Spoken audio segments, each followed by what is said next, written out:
पोरं गावात तमाशा सोयीचा होऊन देती नाही, तमाशा यंदा आणायचा नाही, चव जाती गावाची. उठला एक जण कोपऱ्यातून, का नाही आणायचा बा? 80चा टाइम कुडून पोरं येतात, 10 मिनिटात गँग तयार झाली. तमाशा काही सोयीचा होऊन देती नाही, बायांच्या अगोदर त्या वळूनचा एक डाव. मग ज्याच्या ताब्यात वय येते माईकवर बोंबलं तर शांत बसा.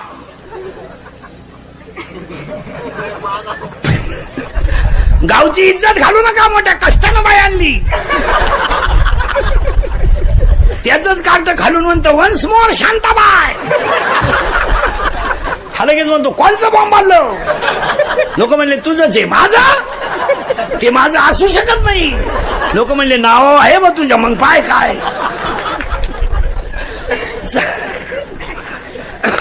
बऱ्या तू माझ्या बोटाक पाहता ना, इकडे बोटा दुखायला लागलं, तू पाय ना.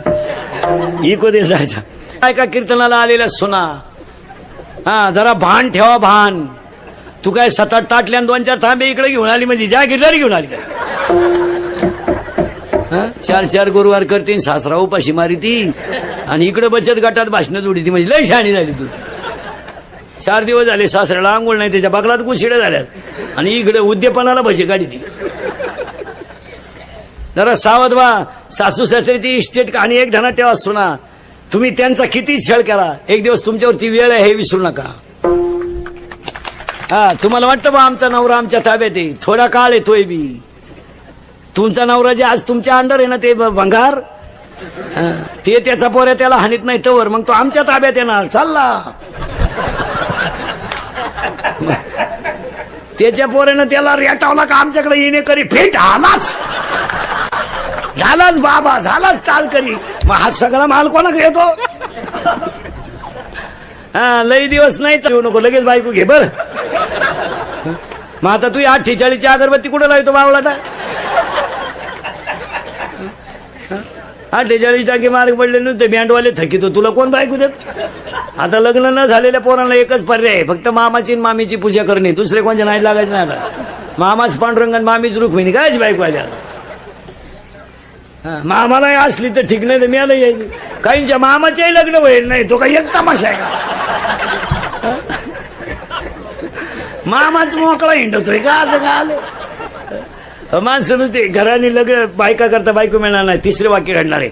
4थं वाक्य काय घडणार आहे का? सगळी जनता परत शेतीवर येणार आहे. तुमचं काय मत आहे?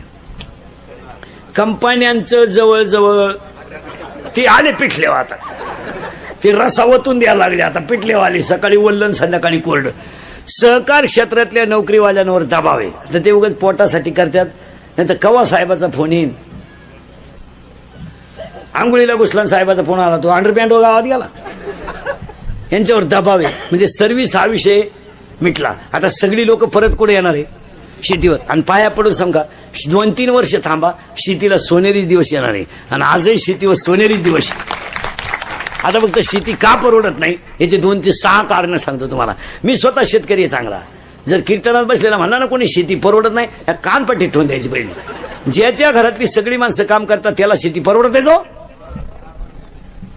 फक्त घरात व्यसन नकोय आणि कामाचं एकमत पाहिजे, शेती कधीच तोट्यात देऊ शकत नाही. तुमची ऍव्हरेज काढायची दानत आहे का? एकर मध्ये 1500 जाळ्या काढा तुम्ही, 100 रुपयाने टमाटे जाऊ द्या.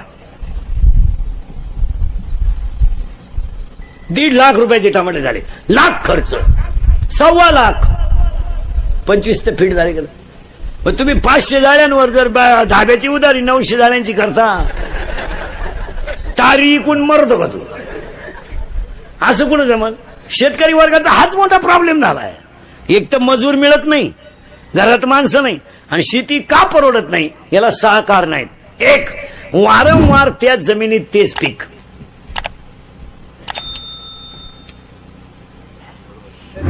गॅपच द्यायचं नाही.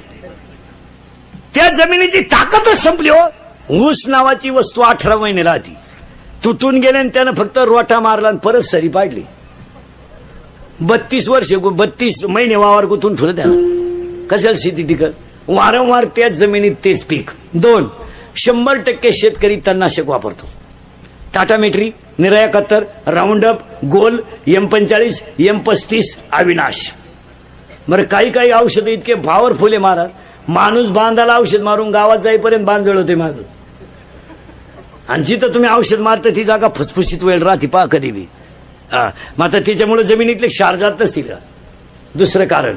तिसरं कारण, शेतकरी जर पाणी भरायला गेला वाफ्याला वास नष्ट होत नाही, फोडूनच भरितो त्याला, त्याच्या पिकाला लागत नाही त्याच्यापेक्षा जास्त पाणी. चौथं कारण, शेतकऱ्याच्या घरामध्ये शेतकऱ्याची कुटुंब वाहिली निघल्यामुळं जमिनीचं क्षेत्रफळ कमी झालं आणि शेतीला बांध नसल्यामुळं झाडं राहिली नाहीत. आणि बांधाला झाडं नसल्यामुळं पिकाला कार्बन डायऑक्साईड आणि ऑक्सिजन मिळतच नाही. याच्यावर तुमचं मत काय? आणि पाचवं कारण, शेतीला गाय आणि बैल सगळ्या शेतकऱ्याच्या दारातून गेल्यामुळं शेणखत हा विषय राहिला नाही. रक्त सलाईन भरून आलेलं रक्त वेगळं आणि भाकर खाऊन आलेलं रक्त वेगळं. आता हे तुमचं अमोनियम सल्फेट, युरिया, 10-26-26 ही जी खत आहेत ही सलाईन आहे, पण शेणखत हे ओरिजिनल खत आहे. शेतकऱ्याच्या घरात शेतीला शेणखतच नाही, ठेवायचेच नाही. कुत्रा ठेवायचा दारात आणि बोर्ड लिहायचं कुत्र्यापासून सावधान. पण कंसात लिहायला पाहिजे आतले का बाहेरच्या. आताही कुत्राचे. आणि ह्या 5 कारणामुळे